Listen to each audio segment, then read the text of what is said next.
నాకు ముందు అనేక మంది మాట్లాడిన వ్యక్తులు చెప్పారు, కొంతమంది కఠిన శిక్షలు లేకపోతే తక్షణమే శిక్షలు మన రాష్ట్రంలో తెలంగాణలో చూసాం. ఒక చట్టం తీసుకొచ్చారు, దిశ చట్టం తీసుకొచ్చారు, ఎన్కౌంటర్ చేశారు. వాస్తవంగా కోర్టు విచారణ జరపకుండా. అంటే ప్రజలు ఘటనలు జరిగినప్పుడు చాలా ఆవేశంగా నిరసనలు వ్యక్తం చేస్తున్నారు, మరణశిక్ష కోరుతున్నారు. చట్టాలు చాలా కఠినమైన చట్టాలు చేశారు. అయితే ఈ చట్టాలు కానీ మరణ శిక్షలు కానీ ఇటువంటి హేయమైన నేరాలని ఎందుకు ఆపలేకపోతున్నాయి? ఇది ఈరోజు ప్రశ్న. ఈరోజు మనందరం వేసుకోవాల్సిన ప్రశ్న. నిర్భయ చట్టం తెచ్చాక అనేక ఘటనలు, ఇంతకంటే దారుణమైన ఘటనలు చూసాం. అలాగే తెలంగాణలో దిశ అత్యాచారం చూసాం. కొద్ది రోజుల కింద ఈ రాష్ట్రంలో అత్యాచారాలు చూసాం. మన ప్రాంతంలో చిన్నపిల్లల మీద అత్యాచారాలు చేశాం.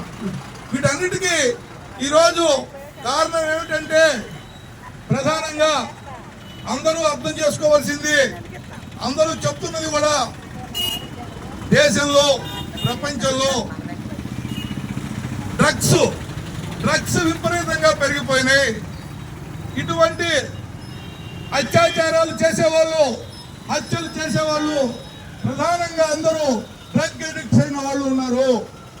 మొన్న పల్లెర్ల మూడు ఘటనలో కూడా చూసాం. ఈ రోజు ప్రతి పల్లెటూరులో సారా దుకాణమే కాదు, డ్రగ్ ప్రవేశిస్తుంది. డ్రగ్స్ తీసుకున్న మానవుడిలో చచ్చిపోతాడు, మనిషి చచ్చిపోతాడు, మృగం బయటకు వస్తుంది. ఈరోజు మానవ మృగాలని ఈ వ్యవస్థ పెంచుతోంది. పివి నరసింహారావు గారు ప్రధానమంత్రిగా ఉన్నప్పుడు ఒక కమిటీ వేశారు, ఓరా కమిటీ అని.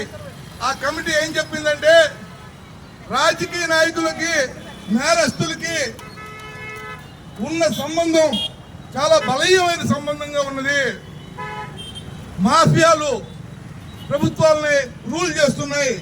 మాఫియా గవర్నమెంట్ యొక్క అనుబంధం వల్ల ఈరోజు దేశంలో ప్రపంచంలో నేర ప్రవృత్తి విపరీతంగా పెరుగుతోంది. దేశంలో ప్రపంచంలో ఈ సమాజంలో నేర ప్రవృత్తి తగ్గాలంటే ప్రభుత్వాలు విధానాల్లో మార్పు రావాలి. ఈరోజు ప్రభుత్వాలు మాఫియాని కంట్రోల్ చేసే పరిస్థితి లేవు. మనం ఇసుక మాఫియా పేరుంటున్నాం, ఈరోజు డ్రగ్ మాఫియా, అలాగే లిక్కర్ మాఫియా, ఈ రెండు మాఫియాలు ఈ దేశాన్ని పాలిస్తున్నాయి, ఈ రాష్ట్ర ప్రభుత్వాలను నిర్దేశిస్తున్నాయి. మరి ప్రజల్లో విస్తృతంగా డ్రగ్స్ అమ్మకాలు జరుగుతున్నాయి, యువతలో డ్రగ్స్ అమ్మకాలు జరుగుతున్నాయి. యువత నిర్వీర్యం అయిపోతున్నారు డ్రగ్స్ వల్ల, ఇటువంటి అకృత్యాలకు పాల్పడుతున్నారు. కాబట్టి ఈ సమాజం ఎటువైపు వెళ్తోంది మనం ఆలోచించాలి.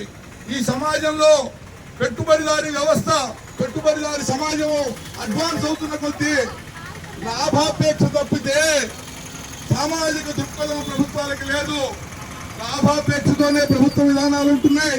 పెట్టుబడిదారుల లాభాలే ప్రధానమైన లక్ష్యంగా ఈరోజు కేంద్రంలోని ప్రభుత్వం కానీ రాష్ట్రంలోని ప్రభుత్వాలు కానీ చూస్తున్నాయి.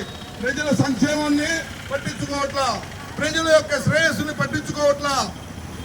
ఈ రోజు ప్రభుత్వాలకి నిజాయితీ ఉంటే ఈ డ్రగ్ కంట్రోల్ ని చేయాలి, లిక్కర్ మాఫియాని నివారించగలగాలి. డ్రగ్ లిక్కర్ మాఫియాలని కంట్రోల్ చేయకుండా ఇటువంటి అకృత్యాలని ఎటువంటి కఠిన చట్టాలు తీసుకొచ్చినా నివారించడం కష్టం. కాబట్టి ఈరోజు మహిళలుగా, చైతన్యవంతమైన ప్రజలుగా, కార్మికులుగా, మనందరం నాగరికులంగా ఏమిటి కోరేదంటే ఈ సమాజంలో ఇటువంటి దుష్పరిమాణాలు జరుగుతున్న మూల కారణమైన డ్రగ్స్ ని నివారించాలి.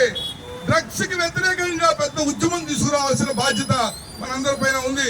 రాబోయే రోజుల్లో ఈ లిక్కర్ మాఫియాకి వ్యతిరేకంగా, డ్రగ్ మాఫియాకి వ్యతిరేకంగా దేశవ్యాప్తంగా పెద్ద ఉద్యమం తీసుకొచ్చి ప్రభుత్వాల మీద ఒత్తిడి తీసుకొచ్చి చేసిన రోజున మాత్రమే మనుషుల్లో మానవులు మిగులుతారు, లేకపోతే మానవ సమాజంలో మృగాల సంఖ్య పెరిగే ప్రమాదం ఉంది. కాబట్టి ఈ ఘటనని మనందరం తీవ్రంగా ఖండిస్తూనే దీనికి శాశ్వత పరిష్కారాన్ని మనం ఆలోచించవలసిన అవసరం ఉందని భావిస్తూ ఈ సందర్భంగా